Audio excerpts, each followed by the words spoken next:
Imagine having a supercharged marketing team at your fingertips. Imagine not having to hire or fire any more employees because you found the perfect ones. Imagine a world where AI assistants help streamline your content production. How would that sound? Join us today for Strategy Talks. We're going to talk about AI assistants. Let's find out how to harm AI's power to revolutionize your content strategy. This is Strategy Talks. If you're ready, so am I. I'll be right back.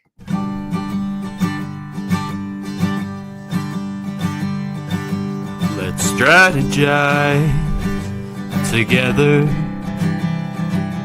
Let's hear it from an expert.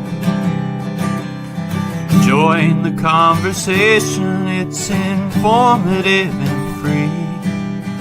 You and me, let's talk some strategy.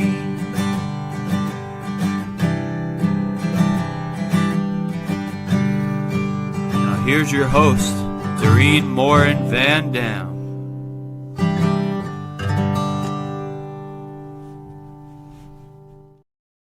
Hi, everybody. My name is Doreen Morin-van. Yes, I am here, and we are live with Strategy Talks, another episode. Today, we're talking AI assistants, and I am so excited that my friend Mike is here. Before I bring him onto the stage, I want to welcome everybody who's here with us live. If you're live, wave at us. Let us know where you're joining us, whether you're on Facebook or LinkedIn, on YouTube.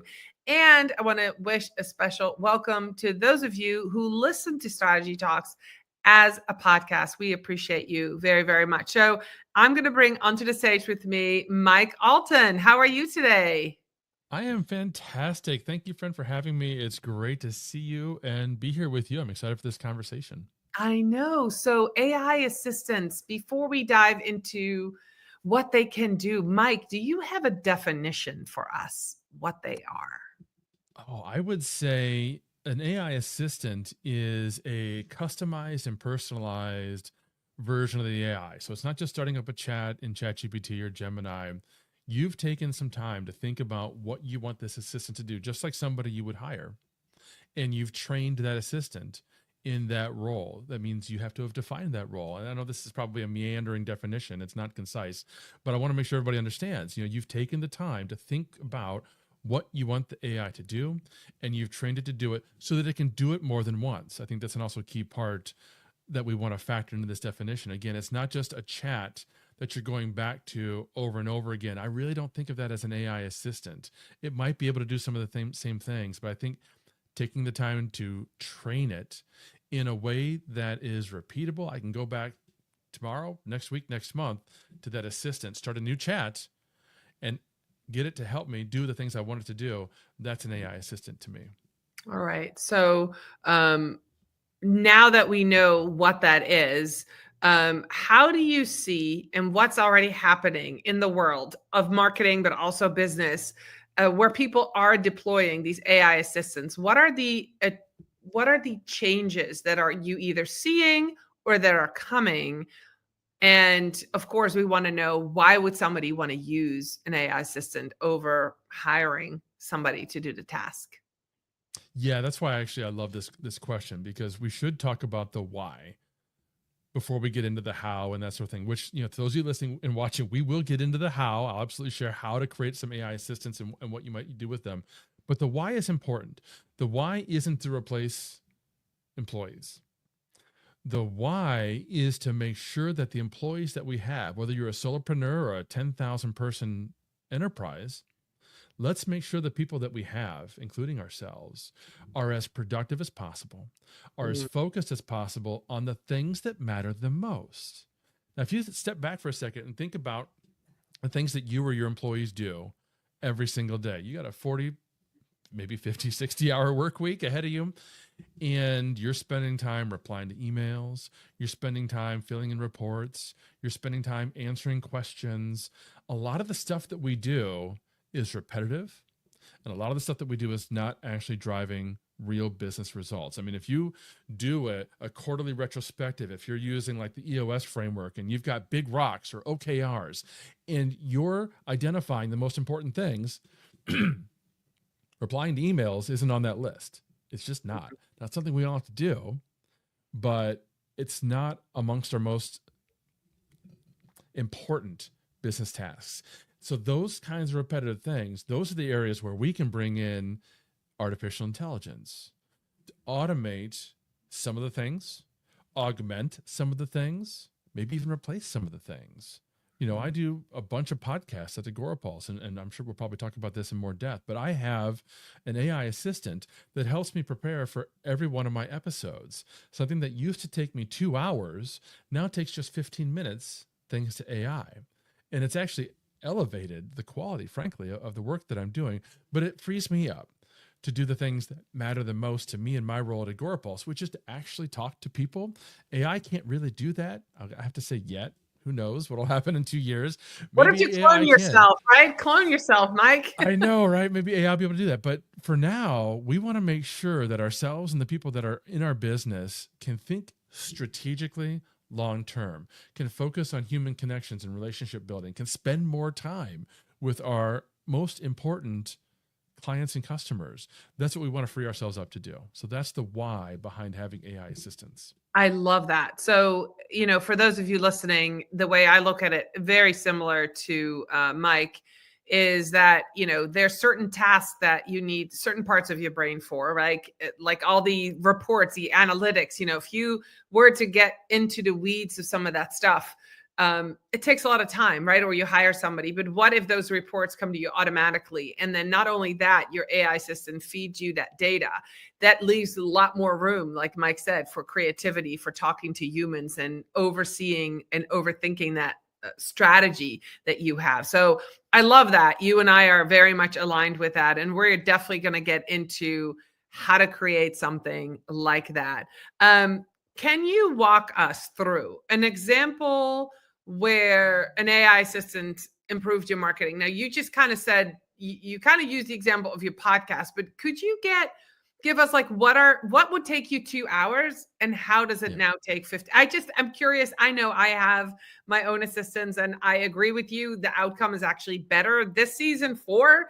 If you just started listening to it or watching it, I'm telling you, season 4 is the best yet, because I started using AI for the questions that I'm asking and for preparing myself and doing deep dives into who I'm talking to, knowing what they know. So definitely, and it's a lot shorter time frame, but how are you using that and what is the differentiator there? Yeah, so it's very similar. So to start 2024, I had a weekly show, a podcast, live webinar, all the things at Agorapulse called the Martech Show. And every single week, we were interviewing a different guest. Excuse me. We were interviewing a different guest, a marketing technology provider. And I was spending 2 hours researching the guest, coming up with how I wanted to frame the conversation, coming up with a custom bio for them that I would read and get them all hyped up, coming up with expected takeaways, and of course the questions that we would go and ask them, my partner Robin Diamond and I, when we were hosting these shows. I would spend 2 hours doing that. And they would give me all their information, but I'd still go to LinkedIn and I'd review their profile and do all the things. Then I came across a solution from a guy named Dan Sanchez, who's now working with Social Media Examiner.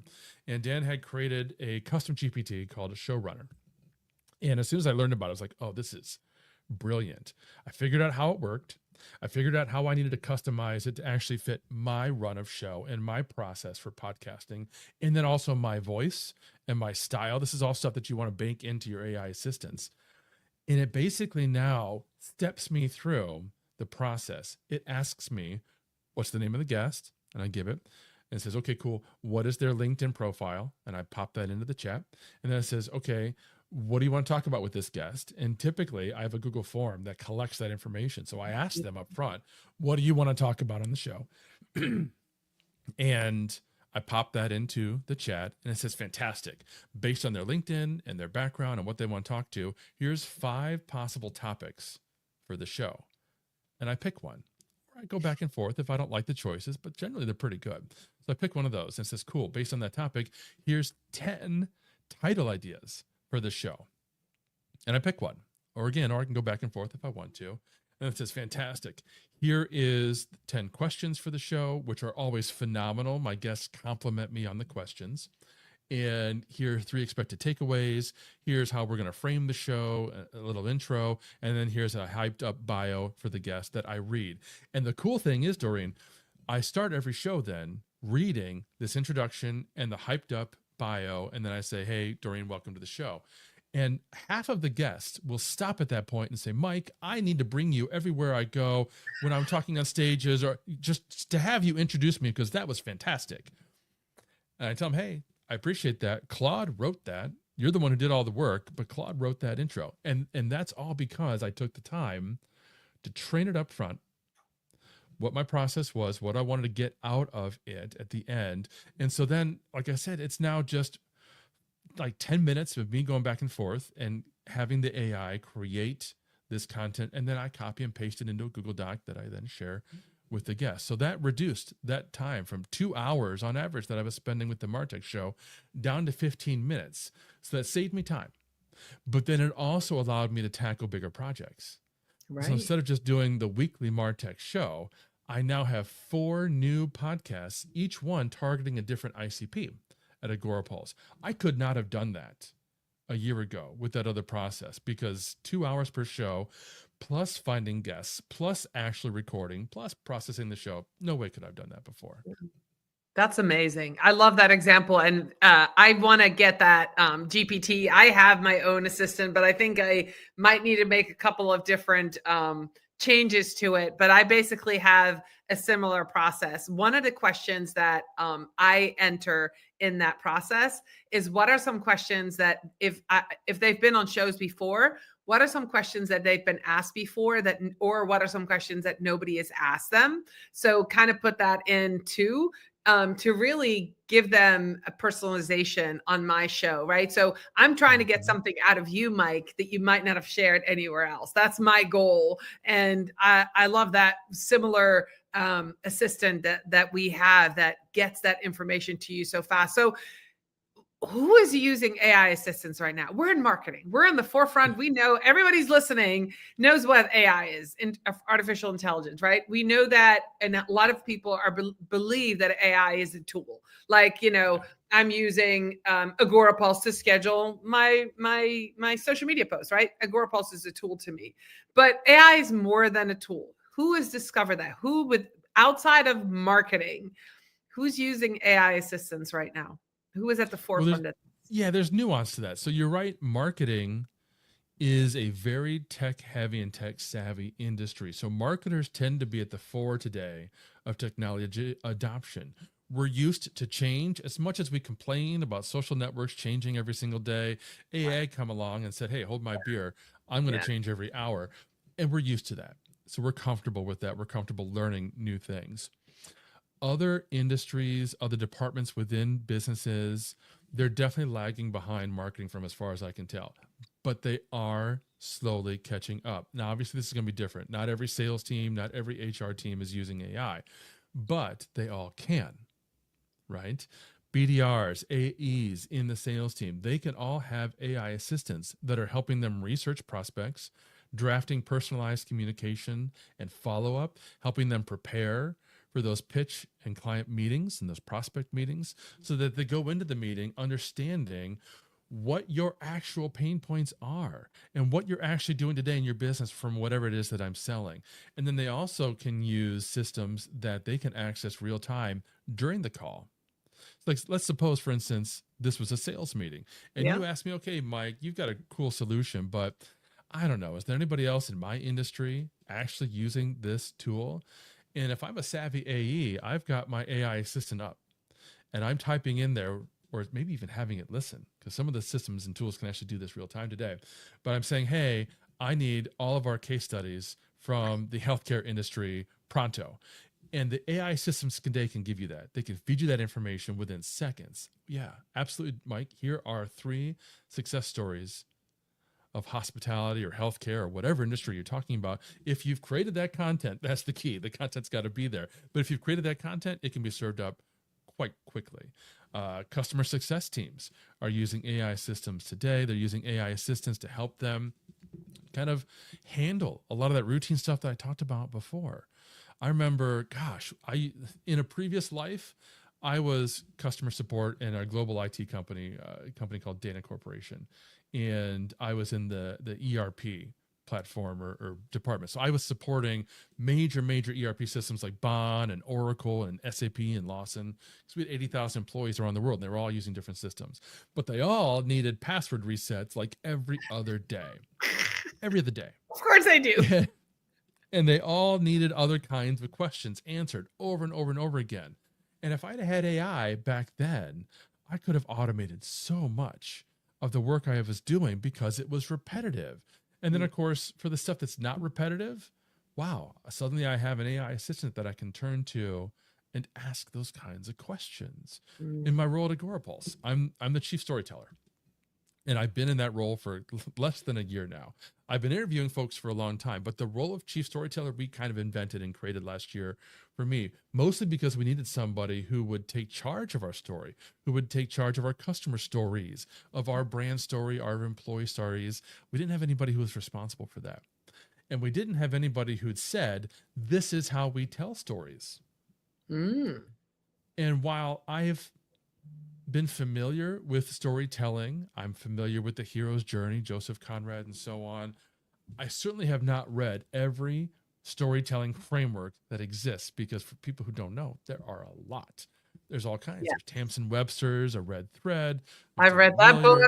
Park Howell. Yeah. Fantastic, approaches to storytelling. Mimi Rodriguez. They all have great approaches. They all share other people's approaches. And so I had a conversation with my AI assistant because I didn't know which I should choose for telling Agorapulse's brand story. And I didn't know which I should choose to telling our customers' stories. And so we had a strategic conversation back and forth. I said, look, I'm familiar with Tamsin Webster. I'm familiar with Park Howell. Is there one that's better? What do those frameworks really look like? Boil them down for me. Make them really succinct for me. Remind me what those look like. Should we adopt them? What should we do? We ended up coming up with kind of a amalgamation of Tamsin and Park's approach. And that's how I made sure then that I had a framework for telling every single customer story going forward. So then they all now follow the same framework. And what's really cool then is I was able to train a different AI assistant so that if I were to interview you as a customer of Agorapulse, we would just do a recording. I've got 15 questions I'm going to ask you, and we may jump around a little bit, but that's basically what I'm going to do. And I'm going to feed that into the script, get the transcript, share it with my AI assistant who knows our brand voice and the framework that I want to follow. And it takes everything that you would say in a 45-minute interview and presents it in a perfect success story that is Agorapulse's voice and the framework that I decided I wanted us to follow. And I hand that to content. And at first they wanted to spend hours toiling over it and rephrasing it and just kind of, polishing it, whatever. After they did that a couple times, they realized, you know what, Mike, we don't really need to do that. These are really good as is. So they still look at them. They still do a review. But the success stories that we're publishing today are basically what Claude has written using my AI assistant as a kind of underlying guideline and framework. And I also, with a different AI assistant, created a scoring system for these success stories to help us understand, are they really good? And we decided what was important to us in terms of criteria. And as I run these new stories through the scoring system, they score 25% higher than the stories we used to publish before I took over and we started using this system. Wow, this is so insightful. This is brilliant. So if you're listening, if you're watching and you're like, I need me some of these assistants, let's get into the nitty gritty, because this is definitely the essence of what AI can do and the future of AI. And I know I work with agency owners. I know with business owners, and they might just dipping their toe into like a Chat GPT or a, Gemini, and they ask them one sentence questions, and then they take what comes at them as the gospel, right? Just to say it. And so listening to you, refining it and getting the stories, if you're watching and listening, you're going to want this, right? You're going to want an AI assistant or 2 or 3 or 5 or 10 to do all these different tasks, right? So Mike, how do we get started? What do we need? Is it expensive? How long does it take? I'm going to let you. We've got 10 minutes. Let's go. All right. Do this. I'm going to let you talk. And then, of course, people have follow-up questions. They can come back to you. But just how does somebody get started? Well, the good news is it doesn't cost anything extra. If you're paying for ChatGPT, if you're paying for Gemini, if you're paying for Claude, you can do this. I tend to use a tool called Magi most of the time, which is a wrapper for all the different language models, and it has the same capability built in. Now, for each one of these major large language models, the tools, ChatGPT, Gemini, Claude, they have the ability to create what's called custom instructions. So in ChatGPT, that's a custom GPT. In Gemini, it's a gem. In Claude, it's a project. In Magi, if you want to skip all that, it's called a persona. And in those instances, what you're doing is you're adding some additional context and information and instructions, maybe even step-by-step stuff, to the AI that it will have at its fingertips before you even start the chat. So when I start a new chat with my Social Pulse Podcast Agency Edition showrunner assistant, AI assistant, it already knows everything that I want it to know about the podcast, and it already knows the step-by-step instructions. So I don't have to continue the same chat, which is a little bit dangerous because at a certain point, if you keep doing the same chat for too long, the AI will forget the stuff at the beginning of the chat. And it won't tell you that. You won't know. It'll just start to give you nonsense answers because it's forgotten the stuff that you talked about. I was going to say, I've been in that ago. before. I've been in that before. I'm like, remember, you need to use these keywords. And so I love that you're explaining this because that definitely happened when I first started using some of these tools where I'm like, why is it not remembering? I gave it keywords, right? But putting that ahead of time in those areas, that's good. Okay, so you have that, and then you have the conversations. Right. So you start a new chat with your AI assistant every time you want to, have it do something new for you. You can still go back to those old chats, particularly if you're doing a strategic project or something like that. Maybe you're having a long conversation that's spanning hours, days, weeks even, which is very cool. But for the day-to-day stuff, you don't want to do that. Just start a new chat and you select the GPT or the gem or the project or the persona that you want to use in that chat. So for example, an easy one that all marketers should have is some kind of voice assistant.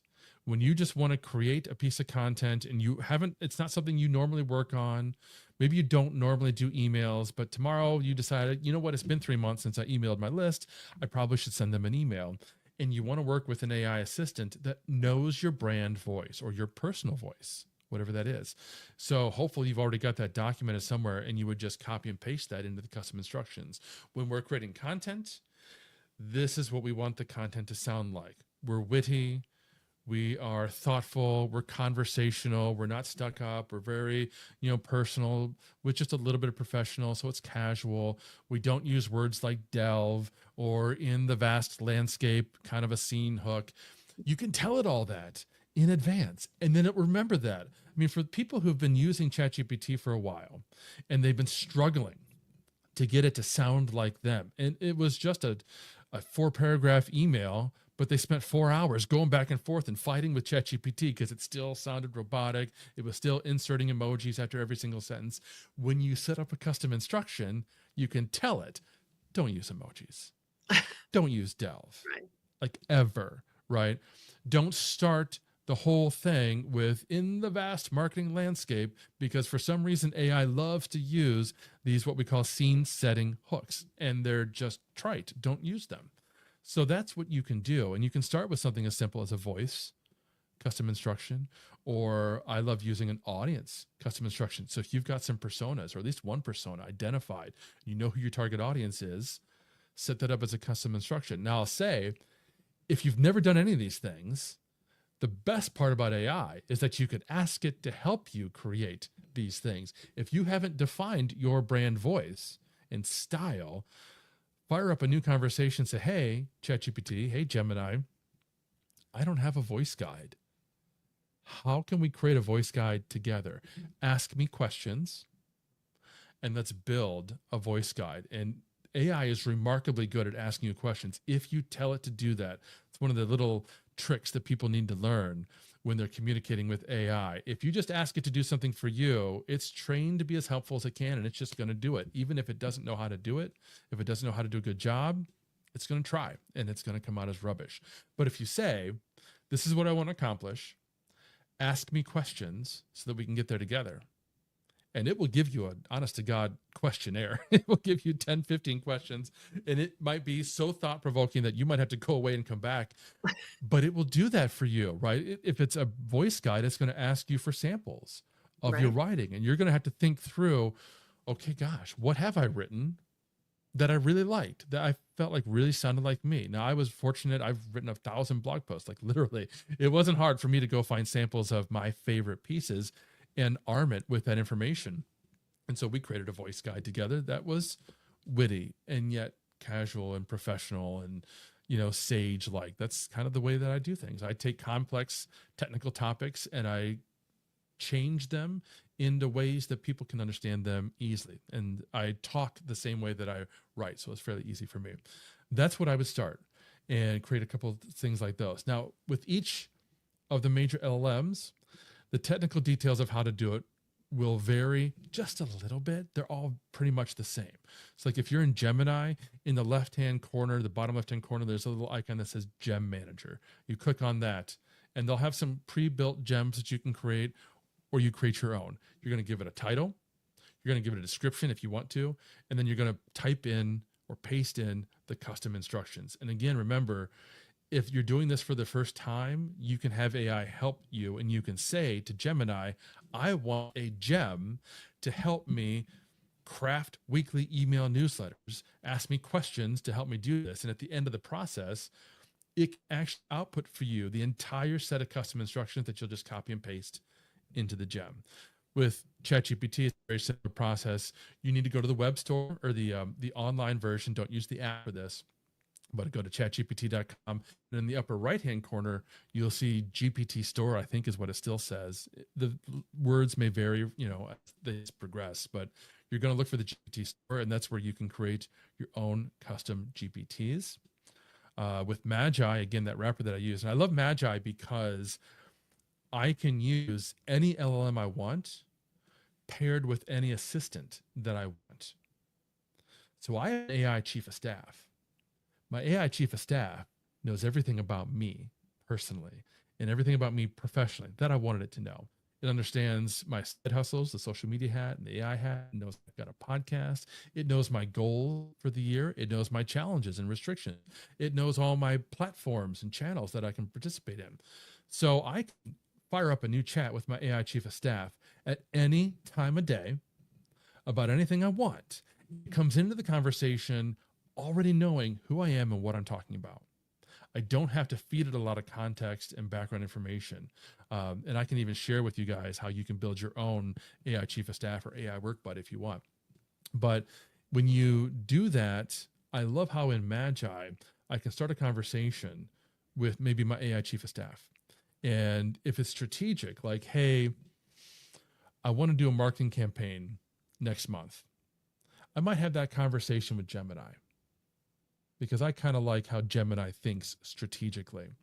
And we'll get through it and we'll identify all the different parts of that marketing campaign, what I'm trying to accomplish, who I'm talking to, what the goals and the assets are. But then when it comes to actually creating the assets, like maybe the core pillar of that marketing campaign is an article or an email or something like that. That's what I want to turn to Claude, because I think personally, Claude seems to be a better writer and a creative assistant. Now, all the different language models are going up and down and they're competing with each other and they're improving. So if you're already using ChatGPT or you're already using Gemini, particularly if you're in a Google Workspace environment, or like me, I didn't realize I could have had Google's Gemini plan for free a year ago. I was already paying Google $20 a month for added space. And then when I looked, I realized I could just switch to the Google One plan, which comes with the space that I was paying for. and also has their AI assistant. Okay. My point is, if you're already sold into one of them, don't worry about this. Right. Right. But if you're not, I would definitely consider Magi, because you can switch back and forth within the exact same chat. You can switch the LLMs, you can switch the personas of the assistants. So you can go back and forth and have a really productive conversation, like you were having a team meeting with all of your assistants at once. Right. Well, so believe it or not, we're right at 30 minutes, which is crazy. Yep. But you said something earlier that I want to go back to real briefly, and then we're going to close out this chat because I promised 30 minutes. You said I use it to, your chief, what was it? Your chief? The AI chief of staff. Yeah. Yes, chief of staff. You use it to talk to him and have this high level conversation, this strategic thinking meeting. And that is something that I have found to be one of the most important ways that I use AI, is that especially when you're a freelancer or you work alone, you're a solopreneur, you don't have a team to bounce ideas off of.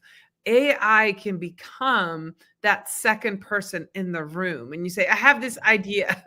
What do you think? You know me. And I think that thinking it through, and like you said, talking it through with AI, like, I have this idea. What do you think? How about this or this marketing thing? If you're feeling left out or lonely or you're stuck, using AI to get beyond that is going to be your best bet, without having to go out and meet people or join a mastermind, or which I know you're in a mastermind. I'm in a mastermind. It's incredible. But if you don't have that mastermind, use the AI for that level of strategic planning and strategic thinking and, just bantering back and forth. I think that is such a great use. I have 20 more questions, but we're at time. So, Mike, I know there's people watching, listening that are going, oh my God, I need to do this. I've heard about this before. I just haven't done it. Where can they meet you? Where can they listen to your podcast? And which one should they listen to if they want to learn more about how to do these things? It is important. The Harvard Business Review just released a study where they worked with over 700 Procter & Gamble employees. They gave them an AI assistant, they trained them how to use it, and they watched their productivity literally double. One individual is now doing the work of 2 humans, one individual plus an AI assistant. So I actually had tried to, I wanted to share with folks a prompt on how they could create their own AI work buddy. Because like you said, I work alone. I do work for Agorapulse, but I work remotely. I'm not part of a team at Agorapulse. And of course, I'm a solopreneur with the AI hat. So I don't have anybody sitting here to talk to about anything. And I thought, I probably should talk to the AI. And I have my AI chief of staff, which I just developed over time. And I thought I could share a prompt to help people develop their own. Absolutely. And so I was working with my AI chief of staff. I call him Clue. And so I was working with Clue to develop a prompt, and it got so lengthy. I kind of had the abandoned idea of sharing a prompt. What I did was I created an instruction document. It's a multi-page PDF file. And the prompt now is just a paragraph that basically says, hey, you're going to help me create an AI work buddy, which is an AI assistant. Use the attached instructions to ask me questions. And so folks can copy and paste that prompt and attach the file, which has everything that you want the AI to know about you, who you are, what you do, where you work, your website, your LinkedIn, all that stuff. So I've got that at the aihat.com/AI work buddy. All one word. People can grab it for free. If you just want to connect with me, go to the aihat.com/connect. That's where you'll find all my social profiles. I'm on all of them. So whichever one you prefer, you can connect with me there, and you can find my podcast, the AI Hat Podcast, there. Wonderful. Mike, thank you so much for being here today. You gave a lot of great information, and I know that we're on the cusp of this, especially as marketers. We know we need to learn this stuff because that's the future, right? But we want to make sure that we do it right. We protect our clients, copyright, our clients' information. There's a whole nother podcast, I'm sure, on that. But start with yourself. Start with, this is a great understanding. If you're a business owner or you're a marketer and you want to start getting beyond just using AI as a tool to ask a question to, like we used to use Google, start with creating these AI assistants for yourself to create these personas to help you be more productive. I love this. Mike, thank you so much for being with us today. And thank you to those of you who stayed all the way to the end, whether you're watching this live on Strategy Talks or listening to it as a podcast. I'll be back next week with another episode. Thank you so much. Bye, everybody.